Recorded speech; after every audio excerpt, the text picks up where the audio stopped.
Okay, now it is. Very good. Okay, as you can see, we're talking about nobodies. Would you pray with me as we begin? Most Holy God, thank you again for allowing us to be here this evening.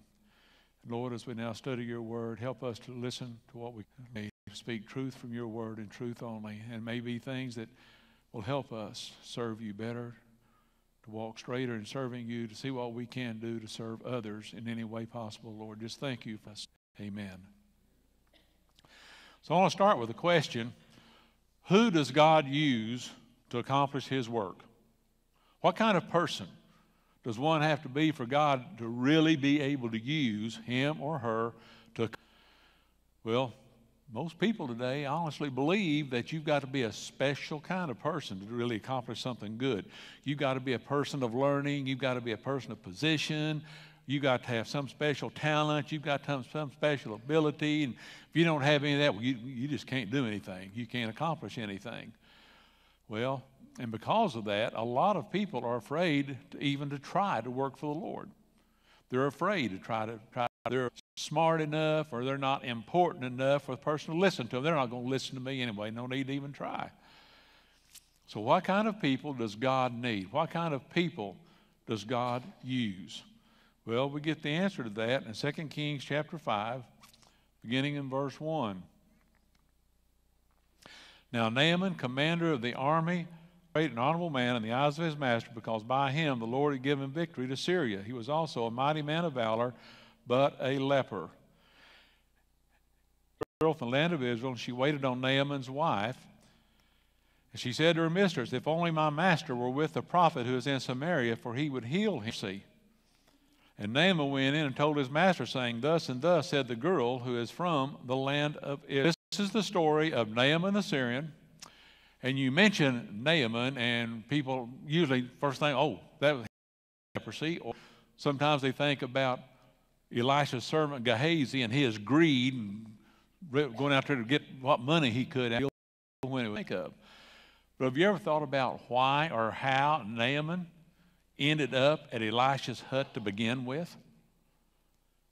Naaman was there because of a young Israelite slave girl. That's why he was there. Who was this girl? She was an innocent girl, probably one of dozens that had been taken captive at the time. And because of the language used, she was probably not just a teenager, but probably a young teenager at that time. What was her name? We have no idea. She's a nameless slave girl. So I ask you, who are you? Who are you? Well, I'm a nobody. At least you've got a name. You're not a slave. That's where she was. We have no name, and she was a slave. Have you ever noticed how God has a history of using insignificant people to accomplish great things? You ever heard of David? Well, boy, he was a great king of it. Yeah, he was. That's where he ended up. Where was he when he was started, when God called him? God sent Samuel to choose the next king. Had that man bring his sons up, and he brought all of his sons. Well, no, he didn't bring them all. He brought the big, strong sons. One of them he left out there with the sheep. Just left him out there. Samuel went through those other. Oh, this is him. This got to be him. God said, no. Oh, it's got to be that. Nope. Go have him bring that little slave boy in here. Not slave, sorry, shepherd boy. Little shepherd boy in here. That's the one God picked. The little boy that was left out there in the field to shepherd the sheep. That's the one God picked. Think about Peter, Andrew, James, and John. What kind of people were they?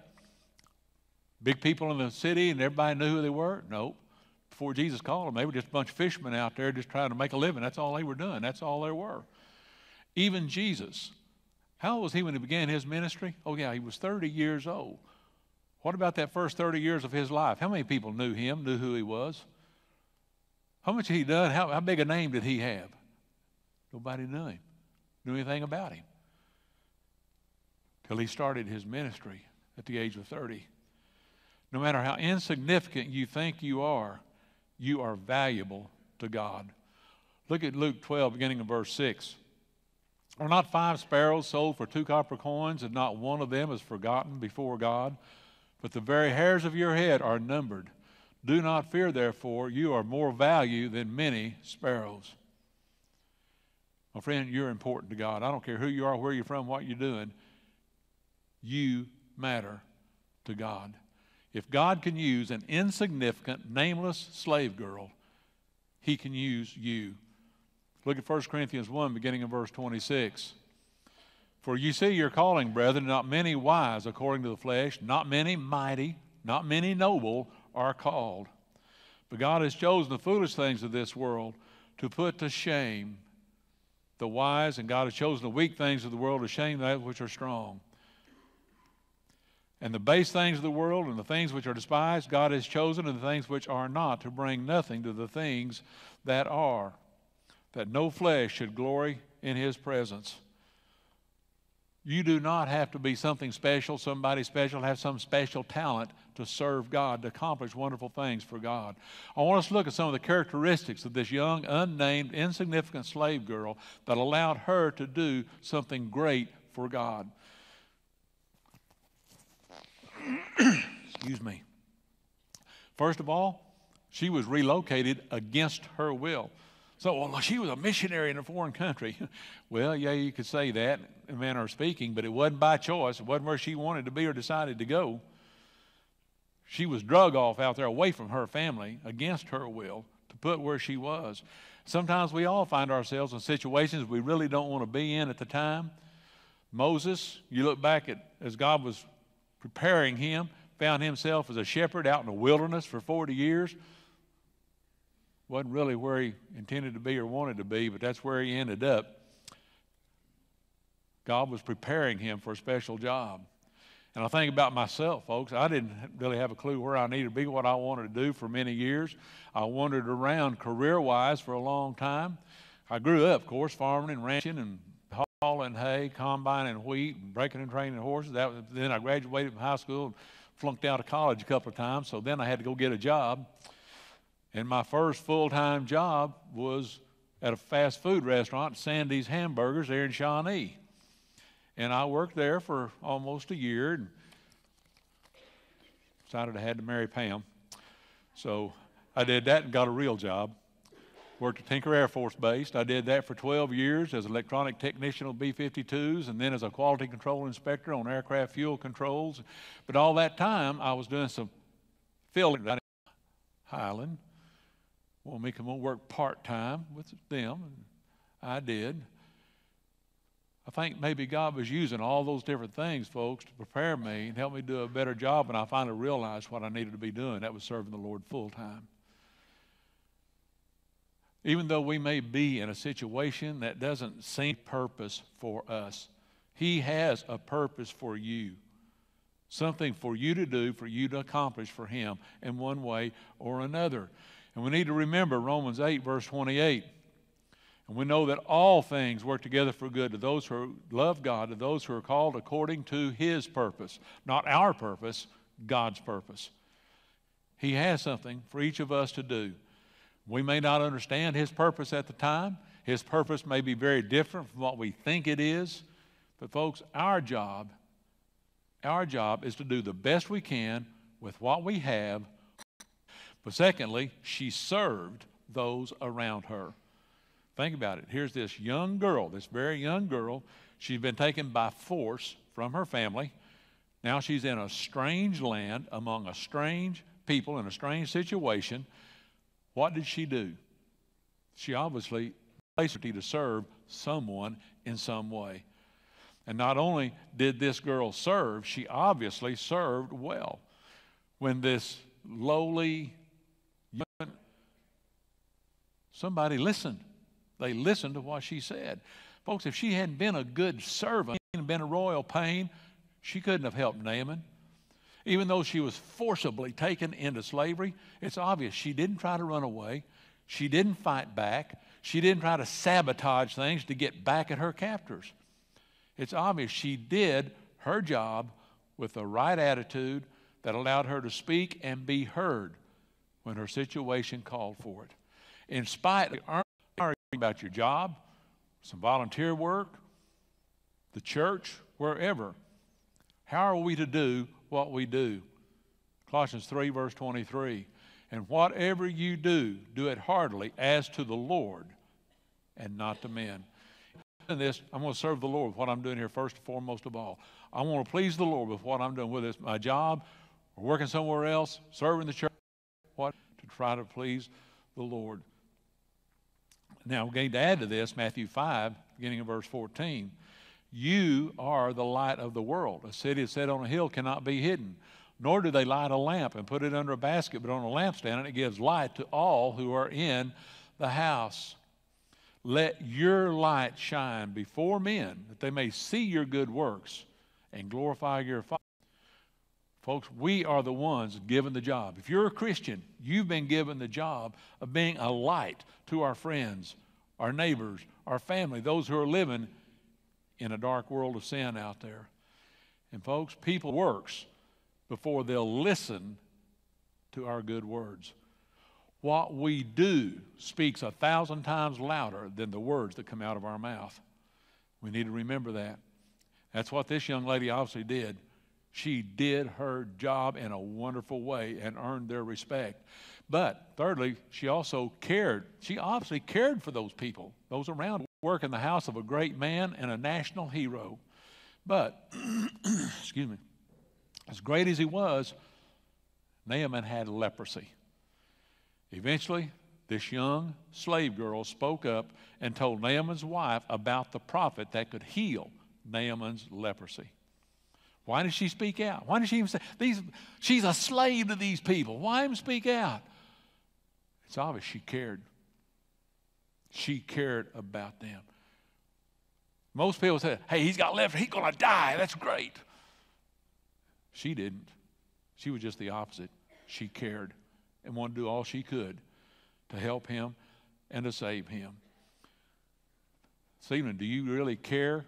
Your friend, a disease, quote John 3, verse 16. For God so loved the world that he gave his only begotten Son, whosoever believeth in him should not perish, but have everlasting life. Oh, we can all quote that. God cared enough for us to send his Son to die for us. Jesus cared enough about us to willingly go to that cross and die for us. Now think about the next two verses here. Verse 17, God did not send his Son into the world to condemn the world, but that the world through him might be believes in him is not condemned, but he who does not believe is condemned already, because he did not believe in the name of the only begotten Son of God. Or go down to verse 36. He who believes in the Son has everlasting life. He who does not believe the Son shall not see life, but the wrath of God abides on him. And actually, that second word, believe, there should be the word obey. The Son will not see life. We've got to listen to God and obey him if we want to save ourselves. What about our friends, our neighbors, our relatives? Are they going to lose their soul if they stay as they are, if they don't change their lives any at all? I don't care if they're going to save their loss. You'll not ever say anything to them. You won't feel the need to speak up and tell them how to avoid that fate. But if you care, if you really care about them, you're going to do all you can to talk to them and say something about them. You won't be able to stop yourself from speaking up to them about it, trying. That doesn't mean they're going to listen or anything, but you're going to try. Have you ever imagined being there in judgment before God and that good friend, that neighbor, whoever, looking over at you and saying, why didn't you at least try to tell me? Do you ever want that to happen? I don't think so. I don't think so. This girl told what she could. She told what she knew. That's the next thing here. She cared enough to try, and she told what she knew. Look at verse 3 again. Then she said to her mistress, if only my master with a prophet is in Samaria, for he would heal him of his leprosy. Think about it. Can you imagine having a life-threatening disease? All right, you've got some really bad disease that's hit you, that's going to kill you, and somebody runs up, disease. Man, you need to get to Tennessee. There's a doctor in Tennessee that's cured every single person that's come to him with this. If you can get to that doctor over in Tennessee, he can cure you. You need to go. What? I don't know what his name is. I don't know where he is. He gets to the prophet in Samaria, he could be healed. For all we have recorded, this girl didn't know the prophet's name. She didn't know where in Samaria to find him or anything else about him. She knew he could heal Naaman. She told him what she knew. She told him what she knew. Have you ever heard someone say, well, you know, I'd talk to old Joe Blow about God, but I don't know enough? They just admitted they need to study. They did. Just as Naaman was cleansed from a horrible, life-threatening disease, we, if you are a Christian, those who are Christians have been cleansed from the disease of sin, and we can tell what we know. We can tell this friend, this neighbor, this relative, whoever, we can tell them what we did. Here's what I did to become a Christian. Here's what I did. I believed in him, and that belief moved me to be baptized. We can tell them what we did and why we did it.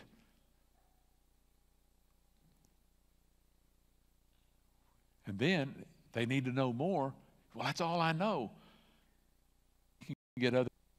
You've got friends in the church that can help you. People who are good at Bible studies. People can do other things. This girl told all she knew. That sent Naaman off. Managed to find other people that helped him get to the exact person he needed to go to Elisha in Samaria. Got him there. But where did it start? Well, this girl can move them, get them started where they need to be, and we can get others to help us from that point in time. We don't have to know it all, but tell what we know. Reach out with what we know.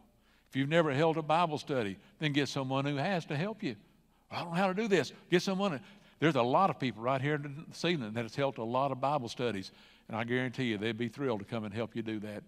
Be thrilled to do that. But you can tell what you know and open the door for that study. And what it comes down to is this young girl did what she could. We often think of all the things we can't do. She did what was good or as comfortable initiating a Bible study with someone as you'd like to be. Maybe personal evangelism, just not your thing. Maybe you just don't have enough experience at it. My friend, there's still things you can do. How much does it take to walk up to someone and invite them to worship? Invite them to come to worship with you? How much do you have to know just to walk up to someone and you care for and tell them let them know you care about them, and I want to invite you to worship with us? Two different places. How many people get on the web today? Everybody? Everybody? Send them to websites. World Video Bible School. Apologists to do to be saved. They can watch it. They can pull them up and watch them right there. Invite people to watch the search program. Everybody likes to watch TV now and then, and they can get them started watching that. And you can pray for them. You can pray for them. The point is, regardless of who you are, where you are, do what you can. Folks, none of us can do it all. None of us can do it all. But we can do what we can to reach out to others and help them in every way we can. If we will do what we can, we make a conscious effort to do what we can, God will do the rest. God will help us in this. That young slave girl did what she could. She really didn't do much. But folks, how different would the story have been without her, and especially for Naaman? If she hadn't been there, how different would it have been for Naaman? Or if she just refused to speak up, how different would it have been for that man? You may not be able to do much, but you can make a difference in somebody's life.